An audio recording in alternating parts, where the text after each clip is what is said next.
안녕하세요. 알렉스 부동산 금융투자연구소입니다. 오늘은 일반적인 부동산 경매 투자자들이 잘 알지 못하는 NPL 투자 실무 구조 중에서도 실전에서 가장 많이 활용되는 두 가지 방식, 사후정산 방식과 채무인수 계약 방식에 대해 설명드리겠습니다.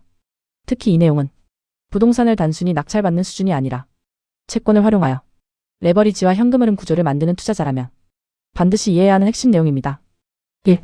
NPL 투자에서 가장 중요한 개념. 우선 중요한 개념 하나를 먼저 정리해야 합니다. 일반 경매 투자자는 부동산을 입찰합니다. 하지만 NPL 투자자는 부동산이 아니라 근저당권이 설정된 채권을 활용합니다. 경매에 들어가기 전에 이미 채권 계약 구조를 만들고 그 권리를 이용해 입찰에 참여하는 것입니다. 이때 가장 많이 활용되는 방식이 오늘 설명드리는 두 가지입니다. 사후정산 방식, 채무인수 계약 방식. 2. 사후정산 방식이란?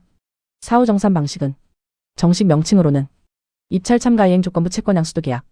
이 방식은 개인이나 법인이 원채권자 즉 SPC나 유동화 전문회사와 계약을 체결하고 채권 매입 약정 금액의 약 10% 정도를 계약금으로 지급한 후 직접 경매 입찰에 참여하는 구조입니다.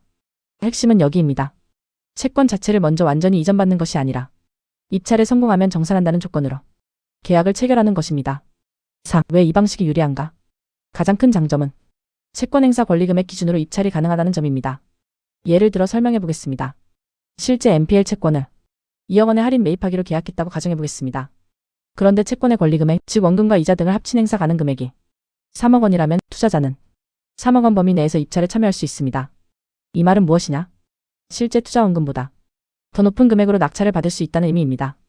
결국 경락잔금 대출도 더 많이 활용할 수 있게 되고 자기 자본 투입을 줄이는 구조가 만들어집니다. 이것이 NPL 투자의 핵심 레버리지 구조입니다. 4. 폐찰되면 어떻게 될까? 많은 분들이 궁금해하는 부분입니다. 만약 입찰에서 떨어지면 어떻게 될까?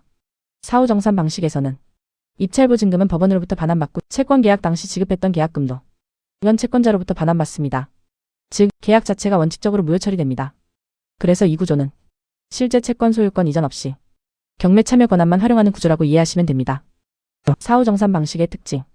이 방식의 또 다른 특징은 외부에서 보기 어렵다는 점입니다. 왜냐하면 근저당권 자체를 이전하지 않기 때문입니다. 즉 등기부상으로는 누가 NPL을 매입했는지 알 수 없습니다. 또한 낙찰 이후 법원이 원채권자에게 배당을 하고 그 이후에 원채권자와 투자자가 별도 계약에 따라 정산을 진행합니다. 다만 단점도 있습니다. 정산까지 보통 2개월 이상이 소요될 수 있기 때문에 자금 회수 기간을 반드시 고려해야 합니다. 6. 채무인수 계약 방식이란? 이 구조는 말 그대로 기존 채무자를 새로운 채무자로 교체하는 방식입니다. 투자자가 새로운 채무자가 되는 구조입니다. 이 방식도 일반적으로 채권 매입 금액의 10% 정도를 계약금으로 지급하고 직접 입찰에 참여합니다. 7. 채무인수 방식의 핵심 절차. 이 구조에서는 두 가지 문서가 매우 중요합니다. 첫 번째는 낙찰대금 상계 신청서. 두 번째는 채무인수 승낙서입니다. 투자자가 최고가 매수 신고인이 되면 이 서류들을 법원에 제출하게 됩니다. 그러면 경락잔금 지급일과 배당기일이 동일하게 진행됩니다. 쉽게 말하면 채권자는 배당을 받고 투자자는 소유권 이전을 받는 구조입니다. 8. 이 방식의 핵심 특징. 여기서 굉장히 중요한 특징이 있습니다. 소유권이 이전되어도 근저당권이 바로 소멸되지 않는다는 점입니다. 투자자는 계약 내용에 따라 현 채권자에게 잔금을 정산하고 근저당권 말소 서류를 받아 최종적으로 근저당권을 말소하게 됩니다. 실무에서는 이 과정의 계약 구조와 정산 흐름을 정확히 이해하지 못하면 위험이 발생할 수 있습니다. 9. 결국 어떤 투자자인가? 결국 NPL 투자는 단순히 싸게 사는 투자가 아닙니다.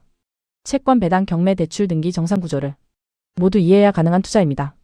그리고 중요한 것은 부동산 시장이 침체되거나 레버리지 규제가 강화될수록 오히려 이런 구조적 투자 방식의 중요성은 더 커질 가능성이 높다는 점입니다. 10. 결론입니다.